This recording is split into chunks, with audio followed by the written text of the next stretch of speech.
Next up, let's discuss sorting algorithms. So sorting algorithms take in a list of unsorted data and return it in sorted order. So that's either increasing or decreasing order. You might also hear the term non-decreasing order, which is like increasing order, but sometimes you'll have two symbols that are equal to each other. And another term that comes up in sorting algorithms is lexicographic order, which you're familiar with alphabetical order probably already. This is like that, but there are also digits and symbols in the characters that we can sort and the strings that we can create. So lexicographic order is like alphabetic order, but for string encodings. For example, in Python, I could say something like, is the exclamation mark less than the question mark? Might not make sense to do, but it is possible. Perhaps more reasonable to do things like, is cat less than dog? Now, less than in this case means should it come first in lexicographic ordering. And that's true because the letter C comes before the letter D. If I said, is the word cat less than the word cats? That's true because one has fewer letters than the other, right? The C, the A, the T are all the same, but that last letter is nothing versus S, so nothing comes first. It's important to note that when comparing strings, the case of your letters matters. So I can say, is A less than B, which makes sense because A comes before B, but I can ask, is A less than uppercase B, and that's false. And the reason for this is if we look at the ordering of these values, so if I say the order of A, this is the ASCII notation encoding. So we say the letter A gets the number 97, and then we can encode that number 97 in binary so that we can store this value. But if I ask what's the order of uppercase A, that's stored somewhere before then. So all of the uppercase values have lower numbers than all of the lowercase values. So you can say, for example, x equals apple and y equals apples. Now if we're looking at a dictionary, the word apple should come before the word apples, plural, because again, shorter words come first. But if I say, is x less than y, that's false. However, if I say, is x dot lower less than y, y dot lower, then that's true. We can use the other comparisons as well. I can say, is x greater than or equal to y? In that case, it's true because the lowercase at the beginning, less than, greater than, equal to all apply here. Now, when we're using these comparison operators between strings or between numbers, the comparison operators themselves are binary operators. They only work for two values at a time. We say, is this one greater than or less than that one? But if we want to sort an entire list, we have to compare every item in that list to every other item in that list. We can't do that with a single comparison operation, so we have to decompose that problem into lots of little ones, where we're comparing each individual pair. This ends up being a lot of comparisons. So the best sorting algorithms look at clever ways to do all of these necessary comparisons. So throughout the remainder of this chapter, we'll take a look at several different sorting algorithms, and we'll consider the runtime complexity of each one of them to determine which one is doing fewer comparisons, which of these algorithms is a faster sorting algorithm. But we'll start with perhaps the least efficient sorting algorithm, the bubble sort. So bubble sort's useful because it's a very simple to implement sorting algorithms. It's simple to conceive of in your head and to design in paper. The basic idea behind a bubble sort is we're going to scan through our entire list, so traverse across our list, and we'll compare each two items, so two items that are next to each other. And if they're out of order relative to our goal, we will say, for the sake of simplicity, that for all of these sorting algorithms, we're looking at non-decreasing order. So the first item should be the smallest and the last item should be the largest. So with bubble sort, we compare two successive items, the values next to each other, and we say if they're out of order, that is to say if the first one is bigger than the second one, then we swap them. And then we go on to the next pair, and the next pair, and the next pair. And we repeat doing this, scanning through the list, swapping items that are out of order, until the entire list is sorted. So to see how this works, let's walk through a demo. So given some list, in this case we have a list with 6 values in it, we want to sort this list, and it's clearly not in sorted order at the moment. We're going to sort it into increasing order here. So the first step is to compare the first two elements. We say, are these two elements out of order? Now if we want these in increasing order, these are not in order. The one on the left should be smaller than the one on the right. So in that case, we swap them. And then we move on to the next pair of items. Again, if they're out of order, we swap them, and then we move on. If they're out of order, we swap them, and then we move on. Comparing and swapping. Notice in that case, they weren't out of order, so we just moved on without swapping. And finally, these are out of order, so we swap them again. Now we've gone through the entire list, swapping items that are out of order. So our list is slightly more sorted, but to look at it, it's plainly not sorted yet. But notice, after scanning through the list once, the largest item has bubbled to the end of our list, hence the name bubble sort. The rest of the list, however, is still not in sorted order, so we start again. We do another pass, comparing items to see if they're out of order, swapping them when they are, doing nothing if they're already in the correct order. And by the end of the second pass, the largest 2 elements have bubbled to the end of our list. If we repeated this again, then the third largest item would bubble to the end of the list, and then the fourth, and the fifth, and the sixth, and we'd be done. So after each pass, we know that at least one item has been sorted. Right? The largest item is in the correct location, then the second largest item is in the correct location. So after n passes, then we can be sure that all n elements will be sorted. So to implement the bubble sort in VS Code, start with some demo code here. So we have a list of names, not in any particular order. We'll print out that list of names, then we'll call bubble sort on that, and then we'll see is that list sorted. Notice this isn't returning anything, so we're not saying names equals bubble sort. It just says bubble sort names, which means the variable names, which points to the sum list in memory, is going to get updated itself or mutated so that its values are now in sorted order. We say this is sorting in place, as opposed to returning a separate list that is sorted. So to implement the bubble sort function, we're going to walk through the bubble sort algorithm as described. So we're going to say for n passes, because that's how many passes it takes to ensure that we've bubbled each item to the end of our list. And for each one of those passes, we'll traverse across the list comparing successive pairs. So we'll say for each pair of items in the list, if that pair is out of order, we swap. So we say if the pair is out of order, then we swap. So this is the basic design of a bubble sort. The fact that it can be described so succinctly demonstrates why this is the first algorithm for sorting that most people learn. So now let's implement the actual code into this function. So we have for n passes. So we have some variable n, which is the size of our list. So in this case, the len of list. And we want to repeat some sort of loop. So I'll say for I in range from 0 to the len of our list. So we're going to do one pass for each item in that list, guaranteeing the largest item bubbles to the end of the list with each pass. Now we have another loop here for each pair of items. For each pair of items in the list. So we're going to walk through each successive pair of items and check to see if they're out of order. So now we need to traverse the list.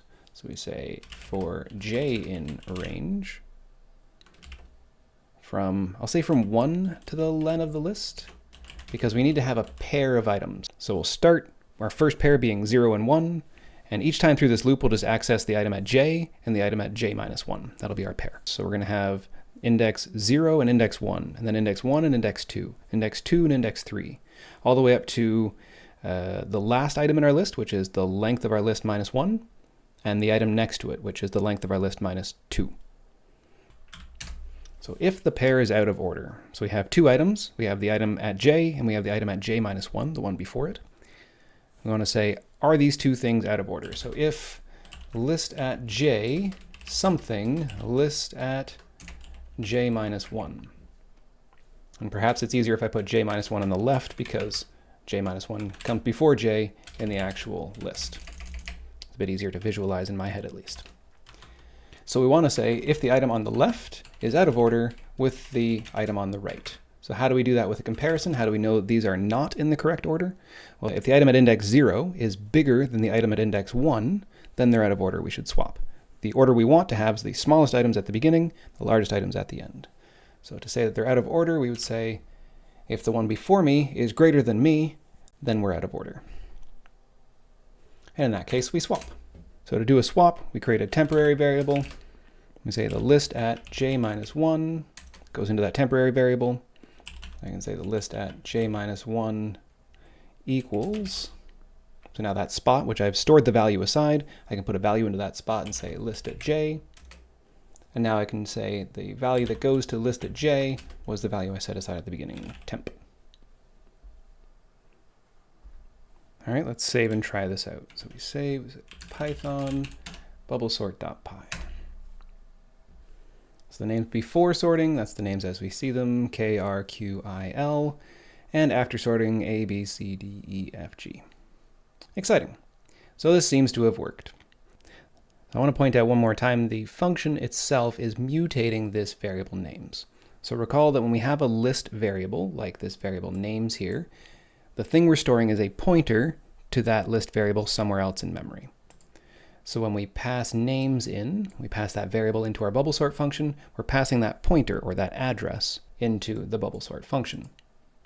Now when we access this list variable, that says go to that spot in memory, go to this specific location in that list, and for example, swap the value in there. Right? So the list itself stored in the heap somewhere in memory is being modified so that when all this is done, we didn't have to return our list because the list itself got changed. So when we say print out the list of names, once we're done running that function, even though we didn't change the variable to point at any new list, we get a sorted list because the list itself was mutated to be in sorted order. So our sorting function is in place, as we say. Now what if we don't want an in-place sorting algorithm? Well, in that case, we can just make a copy, sort, and return that. So if we don't want to be in place, I'll put a comment here.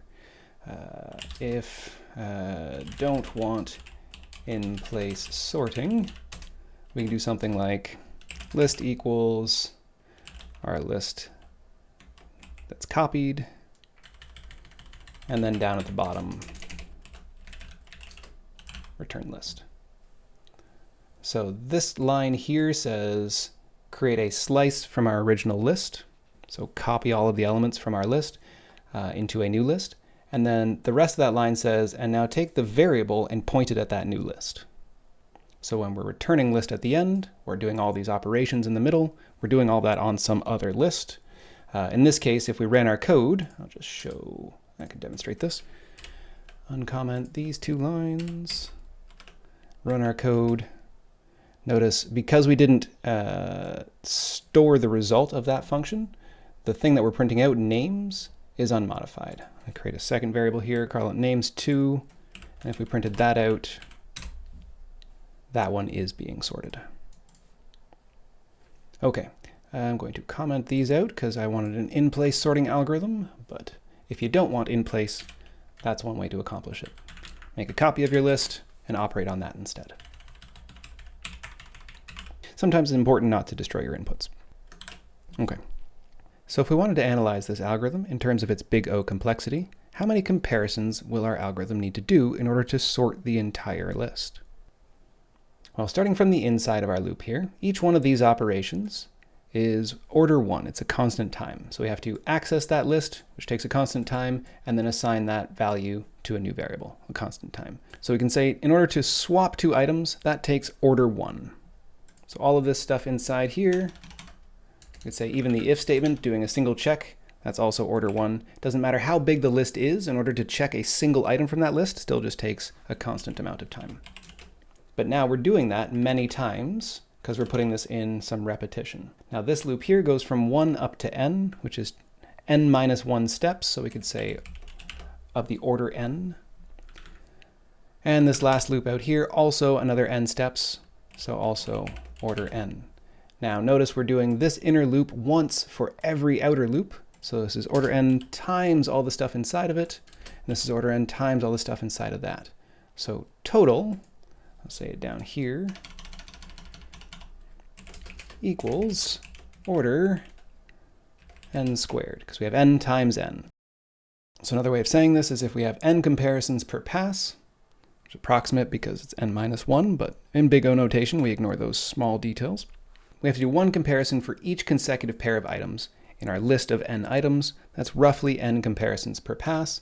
And we're going to do n passes to sort everything, because after a single pass we've only sorted a single item, or we've only guaranteed sorted a single item.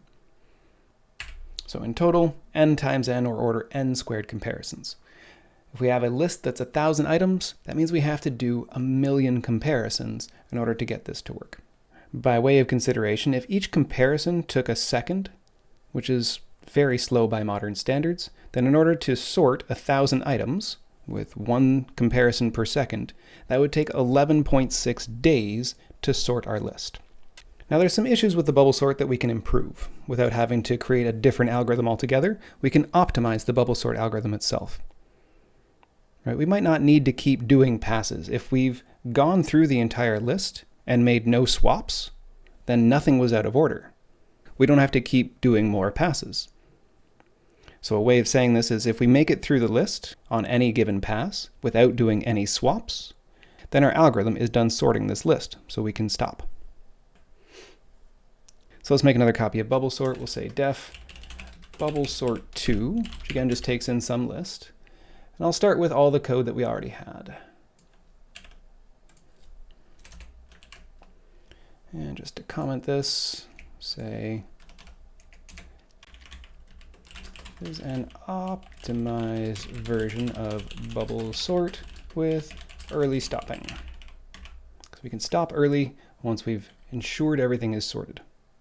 So the simplest way to accomplish this is just to use a flag pattern. So I can say at the top of each pass, made swap flag equals false. And anytime we make a swap, we'll just set that to true. So we'll say made swap equals true. Okay, so for each pass, we'll set this flag to false, and then we'll scan through the list, seeing if anything's out of order. If it ever is, then we note that it made a swap. If it never is, so if all of the items are already in order, this will be false always. It'll never make it into this branch, so this line will never occur, and our variable will stay false. So what that means is when we get to the end of that loop, we can check, did we make any swaps? And if we didn't, then we can stop searching. So if not made swap, so if made swap is still false, then we can break or return. So I'll just say break here because we're in the outer loop. We'll just exit that, and then the rest of the code can finish on its own. So let's save, call this bubble sort 2, and run our code. So to our human eyes, it went just as fast, but we can see correctness-wise, it did still sort all of the values. Don't see anything out of order. We can put some print statements to see if this saved us any time. So I'll just put in a debug line here, print, this is pass number I. And if it gets to this point, we'll say print stopping early. Save and run our code again. Made it to pass 21. So the way this list is written is it's one name for every letter of the alphabet. So the length of the list is 26. And we can see we got through 21 passes and then it stopped. So we saved ourselves 5 passes of this, which is 5 times the length of our list comparisons. So a little bit faster. Now in terms of big O notation, we wouldn't say this is any faster though, because in the worst case, we still have to go through every single value. If this list was, for example, sorted in reverse order, we would still have to do all n passes in order to sort the entire list. So in the worst case, which is what Big O is concerned about, this version of bubble sort is the same speed or the same complexity as the previous version. They're both order n squared. Another optimization we can make to this is knowing that each pass sorts a single item means that that last item on the second pass doesn't need to be considered. So we can shorten the length of our passes as we're going along. So for the first pass, we have to compare all n items. But after that first pass, one of them is sorted. So we only have to compare n-1 items. After the second pass, 2 of them are sorted. So we only need to compare the remaining n-2 items. So that is to say, this loop here can get smaller and smaller to save us a bit more time. So to implement this is really quite straightforward.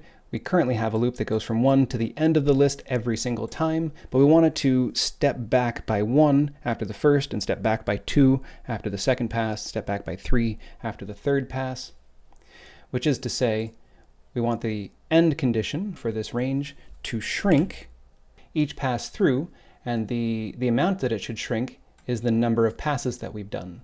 So that's this variable I that's keeping track of that for us. So on the first pass where I is 0, this will be the length of the list minus 0, so the length of the list. After 1 pass, we'll stop 1 item sooner. After 2 passes, we'll stop 2 items sooner, etc., etc. Save our code, run it again to make sure we didn't break anything. And in this case, it does the same thing. It might go small amounts faster, but in the end, this is also still n squared. So it's not technically exactly n squared comparisons that we're doing, but it's on the magnitude of order n squared total comparisons. right? So with this reduction, it's a bit consistent the number of comparisons we'll be doing each time. So the first time through, we'll do n-1 comparisons, because we're comparing the first two elements, then the next two elements, the next two elements. So a total of n-1 comparisons. The next time through, we'll stop one step sooner, so it'll be n-2 comparisons. The next time through, we'll do n-3, etc., until we're down to the very last pass where we only have to do a single comparison. Which if you sum all these values, this is equal to n times n-1 over 2, which is the same as n squared minus n over 2. So even though this is slightly smaller than n squared, this function is still going to increase quadratically, so based on this largest term here, n squared, as the size of n increases. So in terms of big O, we still say this is order n squared. Another way of saying this is this n squared term dominates the rate of growth of the rest of this function. So in terms of the class of complexity, we just say it's equal to everything else in that complexity class. Now, your other courses will go into big O in more depth. For this course, I just want to make sure you've been exposed to the notion so that we can consider its impact on our design of algorithms. The real value of big O is being able to see the design choices you make in your code and understand how those choices can have significant impacts on the efficiency of your program when it's running. To help you get a sense of big O, here's a graph representing some of the big O classes. So the x-axis for this graph represents the problem size, and the y-axis represents the complexity or the runtime of your algorithm. Note when n is small, near the left corner here, pretty much all the algorithms, regardless what class they're in, do pretty much the same amount of work. But as n grows, the classes start to differ significantly. Notice order 1 and order log n pretty much stay near the bottom of this graph. As the problem size scales up, they're not as affected by that parameter. The amount of effort to solve a problem using an algorithm that can run in constant time or in logarithmic time isn't really dependent on the size of the problem, or isn't strongly dependent on the size of the problem. But notice n squared, for example, the quadratic class, grows much faster than our linear class, order n. And this is the point of big O. We want to roughly classify the rates of growth of our algorithms as the problem size scales. Oftentimes we ignore small differences and focus on the orders of magnitude as the significant differences. This lets us say as the problem size gets bigger and bigger, these two algorithms will continue to take roughly the same amount of time, or this one will take significantly longer than that one. And eventually, we can begin to put lower bounds to the problems themselves in terms of these classes as well. Alright, that's it for this video on big O notation and the introductory searching and sorting algorithms. We're going to move on in the next video with more searching and sorting algorithms. We'll see faster and more effective ways to solve the problems that we raised in this video.